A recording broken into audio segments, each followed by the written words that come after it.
এবারে যে খবরটির দিকে নজর রাখবো, জমির সঠিক মূল্যের নির্মাণ কাজে বাধা দান ঘটনা মেলাঘরে। জমির সঠিক মূল্য না দেওয়াতে যে নির্মাণ কাজ হচ্ছিল সেই নির্মাণ কাজ বন্ধ করে দেওয়া হয়। দরকার হলে মরে যাব, তবে আমাদের ক্ষতিপূরণ আদায় করব, ঠিক এমনটাই দাবি তুললেন এলাকার ব্যক্তিরা, যারা এলাকার স্থানীয়রা রয়েছেন। তারা প্রত্যেকে গোটা গ্রামের যে কিছু অংশ নেওয়া হয়েছিল, অর্থাৎ মেলাঘর লাল মিয়া চৌমুহনী পর্যন্ত যাদের জমি প্রশাসনের হস্তক্ষেপে রাস্তার জন্য নেওয়া হয়েছিল, অর্থাৎ সকাল থেকেই সেই টান উত্তেজনা সেখানে চলছিল। যে রাস্তার জন্য সেখানকার জায়গা বা জমিগুলো নেওয়া হয়েছিল, স্থানীয়দের বা যারা এই জায়গার মালিক তাদের দাবি যে জায়গার যোগ্য তাদেরকে দাম দিতে হবে। যদি যোগ্য মূল্য না দেওয়া হয় নির্মাণ কাজ করতে দেওয়া হবে না। যার জেরে কৃষকদের জমি সোনামুড়া থেকে উদয়পুর আন্তর্জাতিক রাস্তার জন্য ন্যাংটা দরগা থেকে লাল মিয়া চৌমুহনী পর্যন্ত দখল করতে যখন আসে প্রশাসন, তখন কৃষকরা অর্থাৎ যাদের জমি রাস্তার সঙ্গে তারা প্রশাসনকে বাধা দেয়। এর কারণে রাস্তায় অর্থাৎ যখন রাস্তা প্রশাসন নিলে তাদের কোনো বাধা নেই, তারা সেটাও জানিয়েছেন। কিন্তু যাদের জমি রাস্তার সঙ্গে পড়েছে তাদের ক্ষতিপূরণ দিয়ে রাস্তা নিতে হবে। তা যদি না হয়, যদি সেটা না দিতে পারে তাহলে তারা সেটা দেবেন না। কিন্তু প্রশাসন তাদের ক্ষতিপূরণ দিতে নারাজ, তারা জোর করে কৃষকদের জমি দখল করবে, এমনটাই প্রশাসনের তরফ থেকে হুঁশিয়ারি দেওয়া হয়েছে। এই করতে করতে যখন শেষ মুহূর্তে প্রশাসন জোর করে জমি দখল করার চেষ্টা করে, তখন এক পর্যায়ে প্রশাসন যখন রাস্তায় ফিতা দিয়ে একেবারে ইন্দিরানগর মুকুন্দ দাসের বাড়ির সামনে থেকে মাপতে শুরু করে দেয়, তখন স্থানীয় কৃষকরা তাদের বাধা দেয়। এর মধ্যে সিআরপিএফের এক জওয়ান কৃষকদের সঙ্গে খারাপ ব্যবহার করে এবং একজনকে মারতে যখন সামনে চলে যায়, তখন কিছু স্থানীয় লোকজন একত্রিত হয়ে প্রতিরোধ গড়ে তোলেন এবং তারা পিছু পা হতে বাধ্য হয়। এরপরেই সিআরপিএফ জওয়ানদের সঙ্গে কৃষকদের কিছুটা সময় হাতাহাতি পর্যন্ত হয়ে যায়। শেষ পর্যন্ত প্রশাসন কৃষকদের সঙ্গে কোনো সুরাহা বা তাদের ক্ষতিপূরণ দিবেন বা কিছু দেওয়ার কোনো ব্যাপার রয়েছে কিনা তা না করে, আশ্বাস না দিয়ে ঘটনাস্থল থেকে চলে যান। কিন্তু সেই উত্তেজনায় জল ঢালার জন্য প্রশাসনের কোনো বড় মাপের আধিকারিক বা কোনো রাজনৈতিক নেতা আমলা কাউকেই তখন দেখা যায়নি। প্রশ্ন হচ্ছে, যেখানে জুতের জায়গায় কেন ক্ষতিপূরণ দিয়ে রাস্তাঘাট তৈরি হয়, কিন্তু এখানে এক ব্যতিক্রমী ইতিহাস তৈরি করলো মেলাঘর পুর পরিষদের চিফ এক্সিকিউটিভ অনিমেষ দেবনাথের নেতৃত্ব। জোর জবরদস্তি চলছিল মূলত রাস্তা লাগোয়া যে জমি, সেই জমির মালিকদের কাছ থেকে জমি নিয়ে গিয়ে রাস্তা তৈরি করা। জমির মালিকদের অভিমত 2018 সালে মহকুমা শাসক এবং অন্যান্য কর্তৃপক্ষের সঙ্গে আলাপ আলোচনার মাধ্যমে সড়ক প্রশস্ত করার জন্য আরও 2 ফুট করে জমি নেওয়া হয় মালিকদের কাছ থেকে। সিদ্ধান্ত হয় যে পুরনো টাকা এবং নতুন অধিগ্রহণ করা জমির টাকা মিলিয়ে একসঙ্গে দিয়ে দেওয়া হবে। কিন্তু তাদের অভিযোগ, আজ পর্যন্ত সেই টাকা কানা করিও তারা পায়নি। জমির মালিকরা ঐক্যবদ্ধভাবে আদালতের দ্বারস্থ হয়, কিন্তু আদালতের কোনো প্রশ্নের জবাব দেয়নি নির্মাণকারী সংস্থা বা সংশ্লিষ্ট কর্তৃপক্ষ।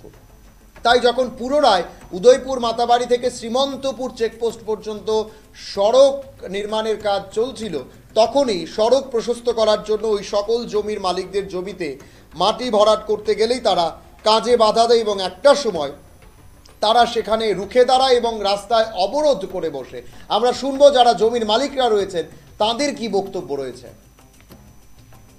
7-এর একাইদান আছে, আর আমরা গ্যাজেট নোটিশ দিয়েছি 1969-এ। হ্যাঁ, তো এখানে 106 জন যোদ্ধারের জায়গা নিছে। আমরা কোনো টাকা পাইছি না, টাকা পাইলে তারা দেখাক আমরা লগে লগে কিছু করে আমরা করে চাই হলো। এরপরে মনে করেন 106 জনের লাল মিয়া চৌমুহনী হইতে আবার একটা ড্রপ দিয়া মোটামুটি স্ট্যান্ড পাড়িয়ে মসজিদের পর্যন্ত এখানে কারণ দিয়েছেন, লাস্টে একজনের দিছে। এটা হচ্ছে বক্সি। ওই ইটানের ভাইয়ের নাম কি বক্সি রে? ওই ইটানের মধু ভাইয়ের নাম কিটা? মুকেশ ভাইয়ের ভাইয়ের নাম আলা বক্সি? না না, আলা বক্সি না। মুখটা ইটান আছে, দোকান আছিল, ওই দোকানটা পর্যন্ত দিয়েছে, মধ্যে কারোরই দিছে না। এখন আপনারা কি চাইতেছেন? আমরা চাইতেছি আমরা উপযুক্ত কম্পিউটার তারা দরকার 100 ফুট রাস্তা নোক, আমরা কোনো সমস্যা নেই। আমরা বাড়িঘর ভাঙ্গা আমরা সব দিয়ে দিই। আমরা হইলো ক্ষুদ্র কৃষক, যেহেতু এটা আমরা দীর্ঘদিনের রিটার্ন হচ্ছে, এটা না ভাঙ্গে তারা ন্যাশনাল হাইওয়ে এটাকে একটু ব্যবহার করি। তো আমরা মনে করেন আমরা যতটুকু কম্পেনসেশন পাই না, আমরা চাই আমরা এখানে সব গরিব কৃষক। হ্যাঁ, আমরা এডুকেশন করে লেখাপড়া করেছেও আমরা কৃষক, এখানে আমরা ডিপ্রাইভ। তাহলে আমরা জমির অধিকার আমরা কেন দিব না? মানে আগে যে জায়গাটা একবার হয়েছিল, হ্যাঁ, ওই জায়গার কোনো টাকাই পাইছেন? আমরা কোনো টাকাই পাইছি, কোনো টাকাই দিচ্ছে না সরকার। আমরা সবসময় বাধা দিচ্ছি, একটার পর একটা SDF বা ইন্টারনেট মাধ্যমে আমরা সিডি দিচ্ছে, সিডি চালাইছে, রিকোয়েস্ট করতে আছে, তো আমরা জনস্বার্থে দিছি। তো এখন যেহেতু এটা ন্যাশনাল হাইওয়ের আন্ডারে গেছে, তাহলে তারা তো আর এটার মধ্যে ইন্টারফেয়ার করে লাভ নাই, কেন্দ্রীয় সরকার চিন্তা করবো। আর আমরা জানি আমাদের যে কেন্দ্রীয় মিনিস্টার নীতিন গডকরি, সে কোনো 2 নম্বরের কাজ হে করে না, এটা আমরা জানি। যতটুকু অধিকার সে প্রতিষ্ঠিত করবই। আমি নীতিন গডকরি পার্সোনালি চিনি, কারণ হচ্ছে আমি ওইখানে লেখাপড়া করছি নাগপুর, ওই ইলেকশনের সময় সে আসতো। ভোটদলি থেকে যদি টাকা হয়ে যায় খেতাবাড়ি টেতাবাড়ি, হ্যাঁ। আমরা ভোটদলি হ্যাঁ, খুব থেকে ভালো মেলা মানুষ, পর্যন্ত আমি তো জানি। কেন আমরা টাকা হইতাম না? আমরা টাকা হইতাম না কেন? আমরা গরিব কৃষক, আমরা মনে হলো দিন মজুর, সবাই দিন মজুরের জায়গা পর্যন্ত তারা চিনিয়ে নিচ্ছে। হ্যাঁ। তারা দূরে নিলিখি এই জায়গা আমরা কিছু মানুষ আছে একবার সামান্যতম বাড়িটা ভাঙ্গা লই দিতে গেছে, আমরা তো এখন আপনাদের সরকারি কাজে কোনো বাধা নাই তো? কোনোদিন না, সরকারি জায়গা আমরা কেন বাধা দিই? আমরা আমরা ন্যায্য টাকা সরকারি কাজে তো আমরা বাধা দিচ্ছি না, আমরা- আমরা কোর্টে নোটিশ দিছি যে কোর্টে আমরা কেস করছি, তারা নোটিশ নেয় না, অ্যাকসেপ্ট করে না। এখন আমরা রেজিস্ট্রিতে কোর্টে তার মানে কইতাছেন জোর জবরদস্তি করে আপনার থেকে জায়গা এটা নিতেছে। তো জবরদস্তি, টাকা না দেওয়া মানে জবরদস্তি, এটা মুখে কোয়া লাগে না তো, এটা আমরা কি টাকা যেহেতু কোর্টের নোটিশ তারা অ্যাকসেপ্ট করতেছে না, হ্যাঁ। তাহলে জোর জবরদস্তি করে নিতেছে। হ্যাঁ, হ্যাঁ, এটা এইভাবে রেজিস্ট্রি করে এরপরেও সিটি তারা এটা বারবার মাপে কিন্তু বাড়ির ভিতরে জায়গা দিতে চায় না। এরপরেও তারা এটা এলাউ করতে আছে কিন্তু না। আমরা বহু জায়গা মানুষের কম, মাপ দিলে দেওয়া যায় কম।